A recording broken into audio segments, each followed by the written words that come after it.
오늘 저희가 함께 보려고 하는 본문은 에베소 5장 22절에 33절까지 말씀입니다. 제가 계속 에베소 말씀 보고 있는데 요 본문은 사실은 결혼식장에서 가장 많이 쓰는 본문이에요. 근데 같이 한번 말씀을 읽어볼 텐데 오늘 말씀 제목을 하나님의 가정 설계도라고 정했습니다.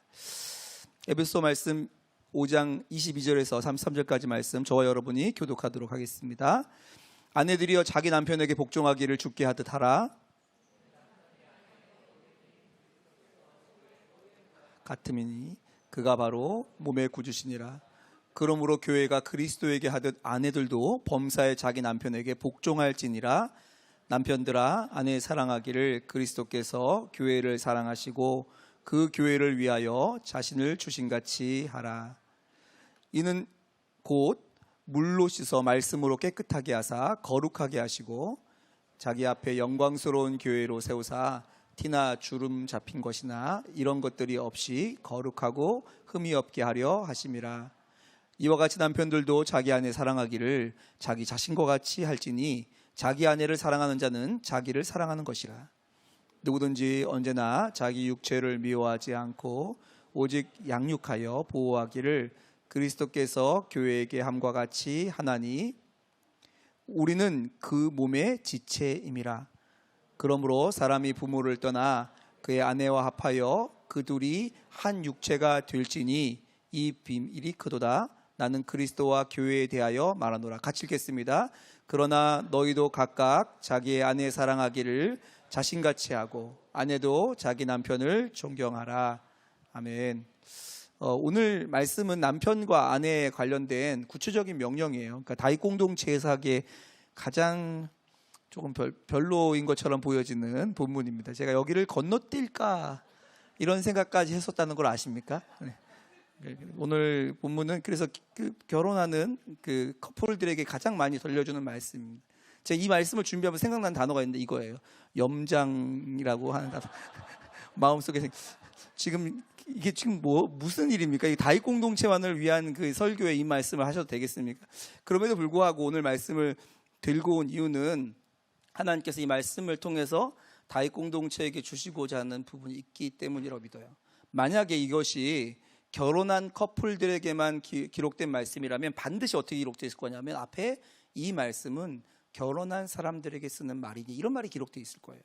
근데 이거는 에베소 교회 전체를 향해서 주시는 말씀이기 때문에 아직까지 가정을 이루지 않는 우리들에게도 동일하게 주시는 말씀입니다. 먼저 우리가 한 가지 기억할 것이 있는데 오늘 본문에 나와 있는 31절의 말씀, 그러므로 사람이 부모를 떠나 그의 아내와 합하여 그 둘이 한 육체가 될지니, 이 말씀은 언제 주어진 말씀이냐면 에베소 말씀은 처음 주어진 말씀이 아니라 창세기에 기록되어 있는 말씀입니다. 그러니까 이 말씀이 사실은 원형이에요. 이 말씀이 원형이었는데 이 말씀 후에 또 다른 말씀들이 추가되었습니다. 그 이야기를 좀 하려고 합니다. 두 번의 다른 주제이긴 하지만 첫 번째 먼저 우리가 이걸 다루려고 하는데 에베소 5장 31절 말씀에 하나님께서 둘이 한 육체가 되는 것이 부부라고 말씀하셨는데 이것을 원래 창세기에 기록하셨어요. 천지를 창조한 이후에 기록하셨다고. 이 말은 뭐냐면 이건 하나님께서 원래 디자인한 디자인입니다. 이것만 있으면 충분했습니다. 근데 오늘날 이 말씀을 정확하게 이해하지 못하는 경우가 굉장히 많은데 저는 주로 이제 제가 하는 사역 중에 제일 많은 사역 중에 한 가지가 뭐냐면 결혼을 준비하는 것을 돕는 사역입니다. 결혼을 주례하고 결혼한 커플들을 만나서 가정을 이루기 전에 같이 이제 세미나 비슷하게 두 사람과 함께 특별한 시간들을 갖는 일들을 하는 게 저희가 하는 사역 중에 굉장히 큰 사역 중에 하나인데 항상 하는 얘기가 있습니다. 잘 사겨라. 헤어질 각오하고 사겨라. 이렇게 합니다. 왜냐하면 이 말씀 때문에 그래요. 결혼은 육체가 두 사람이 한 육체가 되는 일입니다.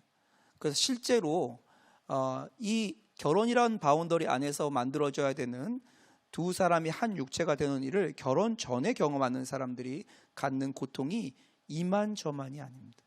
실제로 굉장히 많은 사람들이 감추고 있지만 우리가 데이트할 때 그저 좋아하는 감정과 호감을 가지고 있는 것을 가지고 두 사람이 한 육체를 이루었을 때 가지게 되는 상처는요 어떤 일이냐면 한 몸이 되었다가 찢어지는 것 같은 고통을 경험합니다. 그것을 느꼈건 못 느꼈건 그렇습니다. 실제로 그래요. 그리고 공동체 안에서 사귈 수 있죠. 사귀었다가 헤어질 수도 있죠. 그렇죠? 결혼 안 했는데 헤어질 수도 있는 거죠. 그런데 굉장히 심각한 상처로 가는 대부분은 뭐냐면 이 선을 넘어가는 경우입니다. 실제로 이런 것들을 계속적으로 거부하는 문화가 이 시대가 살고 있는 문화입니다. 그리고 이런 것들을 고리타분하다고 하고 성경을 문화적으로 이해해야 되고 시대적으로 이해해야 한다고 말하는 사람들은 이것을 거절하기도 합니다. 그러나 그렇지 않습니다. 이 시대가 점점점 이혼도 많아지고 헤어짐도 많아지고 이혼은 옵션으로 들어간 것처럼 보여지는 이 시대 앞에서 실제로 그 일들을 겪었던 분들이 저희 목회자들에게 은밀히 찾아서 하는 얘기가 뭔지 아십니까? 꼭 알려주십시오. 이혼은 생사를 도려내는 것보다 더 아픕니다. 이런 얘기들을, 자기 얘기들을 토해내면서 하는 성도들이 꽤 있습니다. 그렇기 때문에 먼저 공동체에 이 말씀을 먼저 전합니다. 하나님께서 제일 처음 창세기에 했던 이 말씀, 이것은 가정에게 허락된 거예요. 그러니 제가 농담처럼 하는 진담이 있는데 뭐냐면 다윗 공동체 안에서 사귀는 것 너무 좋아요. 쌍수 들고 환영할 일입니다. 그렇지만 손잡으면 결혼할 생각하십시오. 제가 이렇게 말해요. 그랬더니 부작용이 있더라고요. 부정이 뭐냐면 그러면 제가 좋아하는 형제 찾아가서 손잡으면 되나요? 이런 얘기가 나오기도 했어요. 손잡으면 결혼할 생각하라 했더니 이렇게 하면 되는 건가? 이렇게 말하기도 했는데 제가 말하는 건 손을 잡으면 진짜 결혼하라는 뜻이 아니고 그 정도로 진지하게 사귀어야 하는 것이 저희 다윗 공동체예요. 그냥 한번 만나볼까? 이런 정도로는 좀 어려운 공동체입니다. 왜냐하면 저희가 이제 결혼을 정말 심각하고 진지하게 생각할 만한 나이기 때문에, 그리고 어떤 연애관이 정말 다르기 때문에 어떤 만남을 가진다면 정말 진지하게 그 손을 쉽게 잡지 말으셔야 돼요. 그 얘기는 손 잡는 게 죄라는 뜻이 아니고 정말 진지하고 하나 앞에 무겁게 이 교제를 다루어 주셔야 될 것 같습니다. 그래서 제가 손 잡는 걸 여기다 넣어놨어요. 이게 그냥 가벼운 일이 아니라는 거. 그렇죠? 뭐 레크레이션 하다 잡을 수 있겠죠. 근데 그런 의미가 아니고 어떤 특별한 의미로 손을 잡는 것을 할 때에는 정말 심각하게 대해 주시기 바랍니다. 그래서 이 얘기를 언젠가 한번 해야지, 손 잡으면 결혼한 겁니다. 저희 공동체는 뭐 그런 얘기를 한번 해야지 했는데 오늘 본문이 나와서 이 기회에 말씀을 먼저 드립니다. 오늘 본문은요, 여러분이 아시는 것처럼 남편과 아내, 특별히 결혼식에서 많이 사용되는 본문입니다. 근데 오늘 본문이 사실은 두 사람이 한 육체가 된다고 하는 하나님 말씀으로 끝나면 좋은데 왜 오늘 본문에 좀 다른 인스트럭션이 들어갔냐면, 두 사람이 한 육체가 된다는 걸 언제 주셨냐면 타락 전에 주신 말씀이에요. 하나님 바뀌지 않는 원칙이에요. 그런데 인간이 죄를 지은 이후에 그것만 가지고는 부부 사이를, 가정을 지켜낼 수 있는 방법이 없게 되어졌어요. 왜? 우리가 모두가 죄인이 되었기 때문에. 그래서 에베소서에 와서는 또 다른 하나님의 명령들이 들어가게 된 것입니다.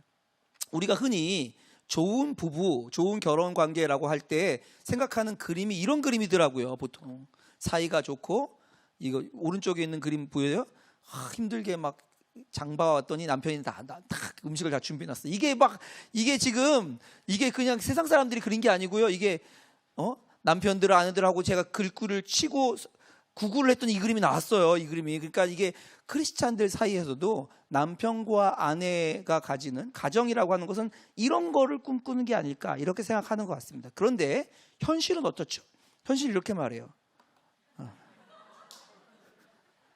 그래서 무슨 말이 나오죠? 무슨 말이 나오냐면 결혼해도 후회, 안 해도 후회.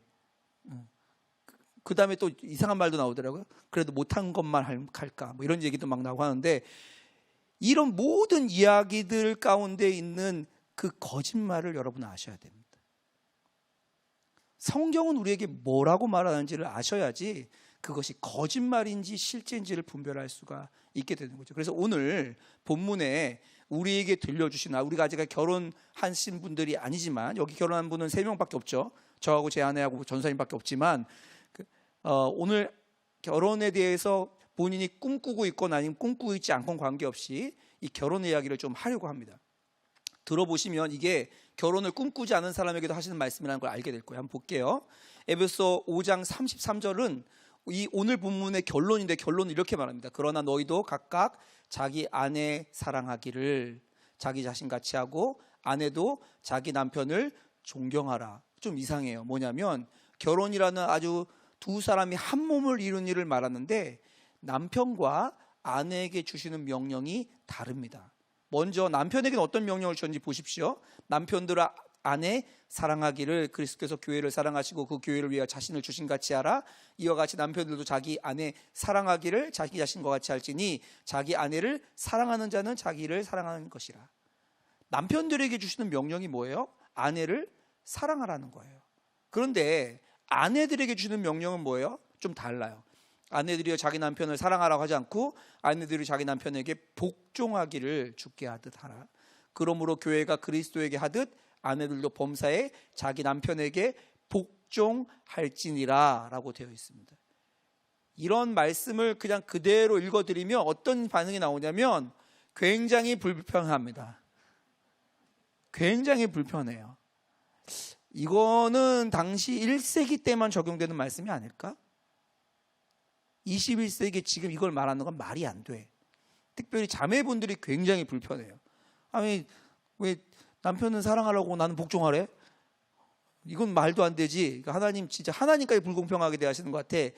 이런 생각이 드시는 분들이 혹시 이 자리에 계시다면 오늘 말씀을 잘 이해하셔야 됩니다. 주님께서 보시는 남자의 행복이 뭔지 아십니까? 주님께서 보시는 남자의 행복이 아내들을 통해서 남편에게 이런 행복을 주시기를 원하는데 이렇게 기록되어 있습니다. 아내들이여 자기 남편에게 복종하기를 어떻게 하라고요? 죽게 하듯 하라. 이는 남편이 아내의 머리됨이 그리스도께서 교회의 머리됨과 같음이니 그가 바로 교회의 구주시니라. 그러므로 교회가 그리스도에게 하듯 아내들도 범사에 자기 남편에게 복종하니. 그러니까 복종이 그 키워드가 아니고 키워드는 뭐냐면 교회가 주님께 우리 그리스도인들이 하나님께 하듯이 하는 것을 아내들이 하라는 게 키워드예요.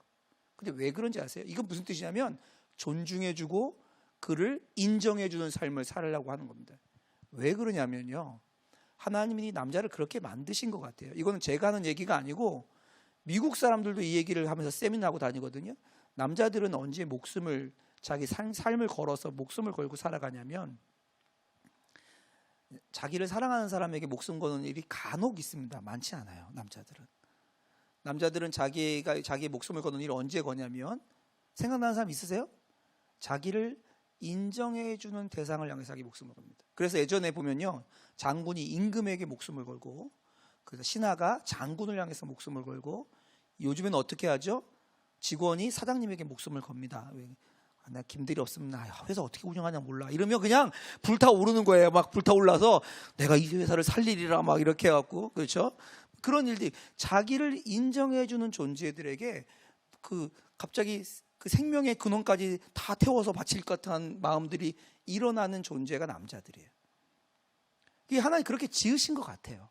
그래서 그 일들을 누구에게 하라고 명령하셨냐면 아내들이 자기 남편에게 하라고 명령하신 것입니다. 그런데 여자는 달라요. 여자는 언제 자신의 삶을 불태워서 이렇게 살아가냐면 여기 보시면 25절 26절 읽겠습니다. 남편들아 자기 아내의 사랑하기를 사랑하라고 했는데 예쁘다 사랑스럽다 이런 게 아니에요. 그리스도께서 교회를 사랑하고 그 교회를 위하여 자신을 주신 같이 예수님이 자신을 주심처럼 사랑하라는 거예요. 좀 이상하죠? 26절에 곧 물로 씻어 깨끗하게 하사 거룩하게 하시고, 이 얘기는 무슨 얘기예요? 더럽다는 얘기예요. 이 얘기의 전제는 뭐예요? 더럽혀졌다는 거예요. 흠이 있다는 것입니다. 27절 볼까요? 자기 앞에 영광스러운 교회를 세우사 티나 주름 잡힌 것이나 이런 것들이 없이 거룩하고 흠없게 하려 하심이라. 사랑하는 목적이 뭐라고요? 그 더럽고 티가 있고 주름 잡히고 결지역 사유가 있고 부끄럽고 수치스러운 것들을 다 깨끗하게 하고 그것으로 끝나는 게 아니라 어떻게 해요? 거룩하게, 흠이 없이 씻어버리는 것 끝나는 게 아니라 거룩하게 한다고. 여러분, 거룩하다는 건 무슨 뜻이죠? 거룩하다는 단어의 원뜻은 깨끗하다는 뜻만 있는 게 아니라 깨끗한데 완벽하다는 뜻이 있는 거예요. 거긴 뭐가 들으면 그 품격이 있다는 단어가 동시에 들어가 있습니다. 그러니까 남편들에게 아내들을 향해서 뭘 해주라고 하냐면 그의 부끄러움, 수치, 더러움 그리고 그의 흠 모든 것을 씻겨서 그것을 깨끗하게 할 뿐만 아니라 품격 있게 해주는, 그러니까 그냥 단지 깨끗하게 씻기는 끝낸 게 아니라 거기다가 좋은 옷을 입혀주는 거죠. 아주 품위 있는 옷을 입혀주고 액세서리를 달아주고 하는 것처럼 품격 있게 만들어주는 그 일을 누가 하셨어요? 주님이 하셨는데 그처럼 남편들을, 아내를 사랑하라고 하는 거예요. 여기까지 얘기를 정확하게 들어야지 불공평해 이 말이 사라지는 거예요. 그러니까 처음에 그냥 말을 들으면 남편은 쉽네, 사랑하니까 결혼하는데 사랑하라 하고, 아내는 진짜 어렵네, 항상 존경스럽나? 아닐 때가 엄청 많지. 내가 속해 해보니까 다 아니더만 뭐. 그냥 부담스러울 때가 얼마나 많은지, 그 일 한다고 하면 마음에 존경이 싹 사라지는 경우들도 있어요. 모든 사람에게 있어요. 제 아내에게 물어보시면 아마 한 2시간 좀 얘기해 줄 게 많을 거예요. 다 있습니다. 그런데 존경하라고 하는 게 되게 부담스럽죠. 근데 이것은 사실 단지 남자와 여자에만 얘기하는 것입니다. 주님께서 남편들에게 아내를 어떻게 한다고요? 그 연약함, 약점, 부끄러움, 수치, 흠을 다 덮어주고 책임지는 사랑을 하라고 남편에게 명령하신 거예요. 이 말은 뭐냐면 아내들이 내가 보호받고 있구나, 내가 사랑받고 있구나, 내가 덮어지고 있구나 하는 것을 느끼도록 사랑하라는 겁니다. 여자는 언제 자기 목숨을 바치는지 아십니까? 자신이 사랑받는다고 느끼면 그때 자기 삶을 다 바쳐요. 그래서 참 이해가 안 가는 장면들이 많아요. 어떤 장면들이 있죠? 흉악범들, 지명수배자들이 경찰을 피해 도망가는데 거기 항상 누가 있어요? 옆에 조력자가 있어요. 조력자가. 그 조력자가 근데 주로 누구예요? 내연녀거나 아니면 어떤 사랑하는 여자였던 경우가 많아요. 아니 그 내연녀는 그 흉악범이 아주 나쁜 사람인 걸 몰랐나요? 알아요. 그런데도 어떻게 이렇게 될 수 있죠? 그게 여자를 움직이는 키인 것 같습니다. 이건 제 말이 아니고요. 미국에 계속적으로 세미나 하는 가정 부부 세미나 하시는 분들의 얘기고 성경에 기록되어 있는 바인 것 같습니다. 이게 오늘 우리가 듣게 되어지는 남편에게 주신 명령, 아내에게 주신 명령입니다. 그런데 별로 기분이 안 좋아요. 지금 앉아 계신 분들이. 나도 해봤으면 좋겠다. 나 없는 나한테 이 얘기를 왜 하는 거야 도대체. 여기서 끝나면 그렇게 되죠. 근데 그 다음 말씀이 어떻게 이어지는지 보십시오. 그러므로 사람이 부모를 떠나 그의 아내와 합하여 그들이 한 육체가 될지니. 지금까지 남편 아내 얘기를 쭉 해왔어요. 그런데 뭐라고 그러냐면 이것이 비밀이라는 거예요. 감춰진 비밀이라는 거예요. 이 비밀이, 남편과 아내에게 주어진 이 명령의 비밀이 크도다.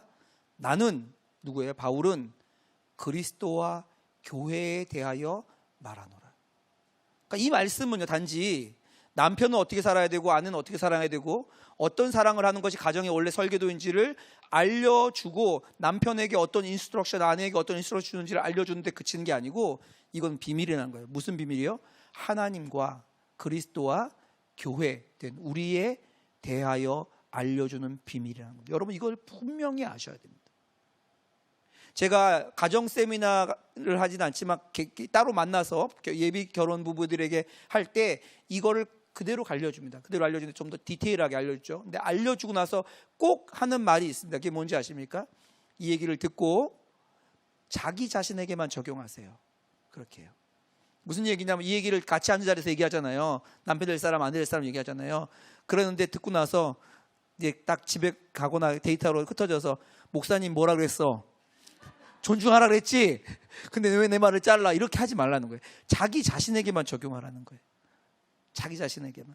성경에 사실은 주는 말이에요. 무슨 말이냐면 남편들에게는요, 아내가 어떻게 반응하는 관계없이 덮어주고 그 흠을 가리워주고 씻겨주고 거룩하게 해서 입혀주는 일을 누구에게만 적용하라고? 자기에게만. 나는 그걸 한 사람이야 라고 적용하라는 거예요.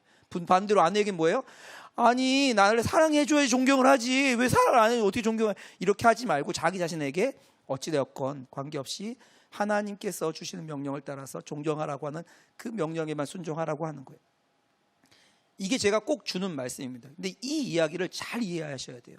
성경은 그렇게 우리에게 주셨어요. 이거는 아내가 사랑스러우면 사랑해라, 남편이 존경스러울 만하면 존경하라고 하지 않고 어떠함에 관계없이 아내 되었다면 남편을 향해서 존경하고 복종하고 아내를 향해서 덮어주고 책임지고 사랑하는 사랑을 해라는 것이 명령입니다. 그러면 그 사랑과 복종의 조건이 남편에게 있지 않고 아내에게 있지 않다면 누구에게 그 조건이 있는 거죠? 조건은 딱 하나예요. 주께서 그렇게 말씀하셨으니. 그러니까 사실 행복한 가정을 이루려고 한다면요, 이게 하나님이 디자인하신 가정의 죄로 인해서 망가진 세상 가운데 어떻게 그리스도의 부부가 행복할 것인가에 주시는 설계도인데, 이 설계대로 살려면 어떻게 해야 될까요? 이 하나님의 가치를 아는 사람과 살아야 행복합니다. 그래서 그리스도인들끼리 결혼하라는 거예요. 그리스도인들끼리 결혼하지 않으면 망한다, 막 뭐 나쁜 일이 생긴다, 이런 게 아니고요. 이 원래 가지고 있는 디자인을 실현할 수 있는 가능성이 굉장히 떨어지기 때문에, 그래서 그리스도인들끼리 결혼하는 건데, 근데 여기서 그치지 않고요. 이게 뭐에 대해서 말한다고요? 나하고 하나님과의 관계, 교회와 그리스도의 관계를 말하고 있는 것입니다. 여러분 아십니까? 성경에는 예수 그리스도를 신랑으로 비유하는 장면이 너무너무 많아요. 제가 다 찾아보지 못하지만 하나만 말씀드리겠습니다. 고린도서 11장 2절 말씀. 내가 하나님의 열심으로 너희를 위하여 열심을 내노니 내가 너희를 정결한 처녀로 합당한 신부로 한 남편인 그리스도께 드리려고 중매함이로다. 이 남자들이 제일 이해가 안 되는 부분이에요. 주님은 나의 신랑, 그러면 아무런 감동이 안 와요. 왜냐하면 난 남자인데 신랑이 또 우리는 우리는 게이도 아니고, 이게 뭐 느낌이 안 와요. 아무 느낌이. 그런데 성경은 아주 명확하게 뭐라고 말하고 있냐면 주님이 우리의 남편 되신다고 말해요. 그리고 그분이 신랑 되신다고 말해요. 그리고 그 혼인잔치가 일어날 것이라고 요한계시록 19장은 아주 명백하게 우리에게 이야기하고 있어요. 그러니까 그림이 이해가 되지 않지만 성경은 분명하게 우리에게 뭐라고 말하고 있어요? 주님은 우리의 신랑 되시고 남자건 여자건 관계없이 우리가 주의 신부 되는 삶을 살게 될 거라는 것입니다. 여기서 다시 한번 아까 말씀으로 돌아갈까요?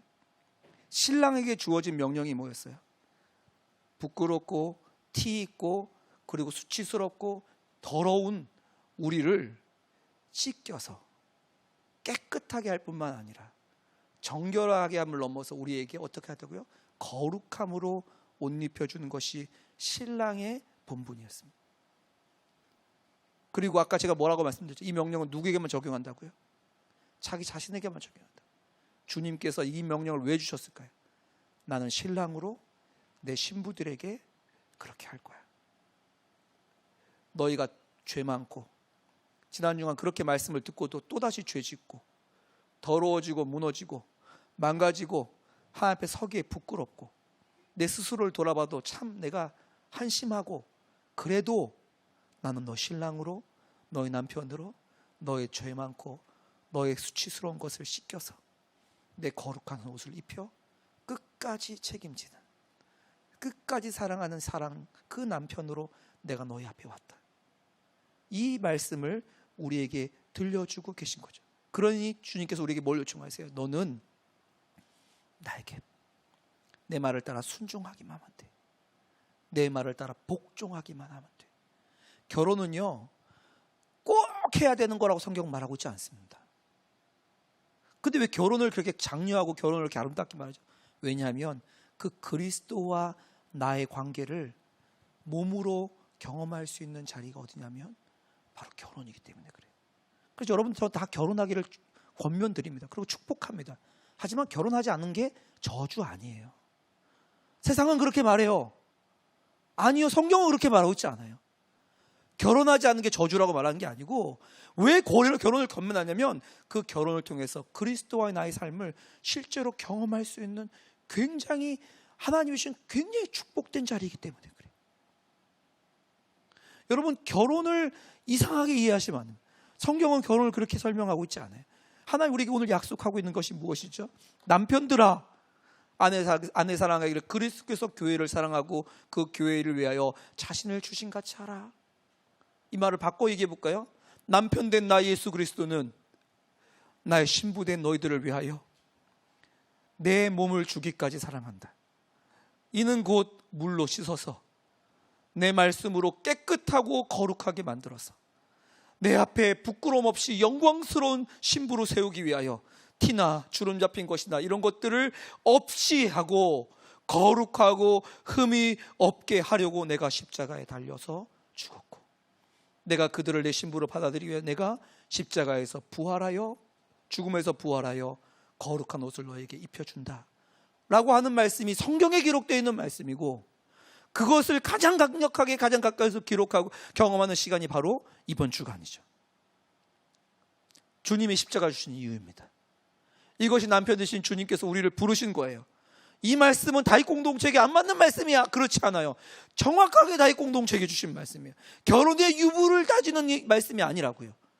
결혼한 자나 결혼하지 않는 자나 신랑 되신 주님을 만나서 그 주님 앞에 우리의 거룩함, 우리의 정결함, 그리고 그분의 의로움을 입는 것이 우리의 마땅한 바입니다. 그리고 이 땅 가운데 그것을 경험할 수 있는 자리들을 하나님이 예비해 주셨어요. 그것이 이 땅에서의 결혼입니다. 여러분에게 그 은혜가 풍성하게 넘치시기를 주님의 이름으로 축복드립니다. 이 시간 같이 한번 기도했으면 좋겠어요. 이번 주간, 이가 오늘이 종료주일이고 이제 내일부터 고난주간으로 특별 고난주간 특별 집회도 가집니다. 새벽마다 갖게 되죠. 그리고 다음 주간은 부활주일로 만나게 됩니다. 근데 교회 행사인가요? 아니요. 나만 알고 있는 내 부끄러움, 마음속 깊숙이 꽁꽁 감춰놓은 내 수치, 끄집어내면 상처만 되는 내 안에 있는 그 수치스러움들, 그 더러움들 주께서 꺼집어내서 씻겨서 정결케 하시고 거룩하게 하시고 그 주님 앞에 합당한 거룩한 의로운 신부로 삼기 원하셔서 우리에게 오셨던 그 주간이 바로 이 주간이에요. 하나님, 주님의 신부되는 기쁨을 누리게 해주십시오. 하나님이 나를 씻기시는 그 은혜, 나를 정결타고 말씀하시는 그 은혜, 내가 나에게 합당한 신부다라고 말씀하시면 우리를 안아주는 그 은혜로 하나님 한 주가 나를 붙잡아 주십시오. 오랫동안 끊어지지 않았던 우리의 죄의 사슬들이 끊어지고 하나님, 나를 계속적으로 사로잡아 무너뜨리게 하는 내 욕심과 내 자아가 그리스도로 말미암아 정결케 되는 은혜가 나에게 일어나도록 도와주십시오. 이제 동성으로 함께 기도하도록 하겠습니다. 아버지 하나님, 아버지 하나님, 하나님 앞에 나왔습니다. 절대 주님 앞에 설 수 없는 부끄럽고 죄 많고 아무것도 가진 것 없어서 주님 앞에 내세울 것 없는 자를 주님이 건져서 씻겨서 정결케 하심으로 당신의 신부 삼으신 그 은혜 앞에 나왔습니다. 하나님, 나에게 내가 사랑스러울 때만 나를 사랑한다고 약속하지 않으시고 나의 조건과 관계없이 정결케 하시고 깨끗이 씻기시고 흠 잡힌 것이나 점 있는 것이나 모두 다 제하시고 하나님의 정결한 신부, 아름다운 신부, 거룩한 신부 삼기 위하셔서 우리를 부르셨으니 감사합니다. 자격 없어도 불러주시고 죄 많아도 불러주시고 흠 가득해고 수치 가득해도 불러주셔서 우리를 정결케 하시는 주님 앞에 다시 돌아갑니다. 하나님, 이번 한 주간이 그런 주간 되게 하소서. 그 주님의 사랑을 가까이 경험하고 누리는 시간 될 수 있도록 주님 역사하여 주옵소서. 은혜를 더하여 주옵소서.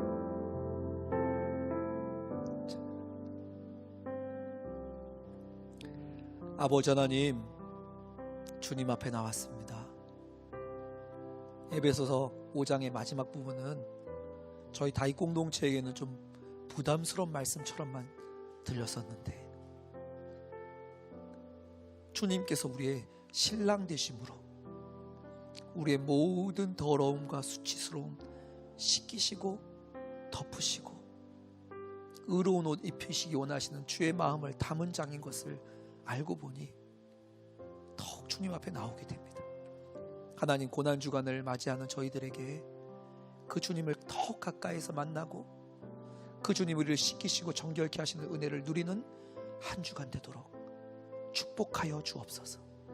오래된 우리의 죄의 사슬들이 끊어지게 하시고 묶임들이 풀려나게 하시고 완전한 사랑 가운데 들어가 두려움을 내어쫓는 그 완전한 사랑 앞에 하나님 깊이 거하는 하나의 한 주간 되도록 축복하여 주옵소서. 예수 그리스도의 이름으로 기도하옵나이다.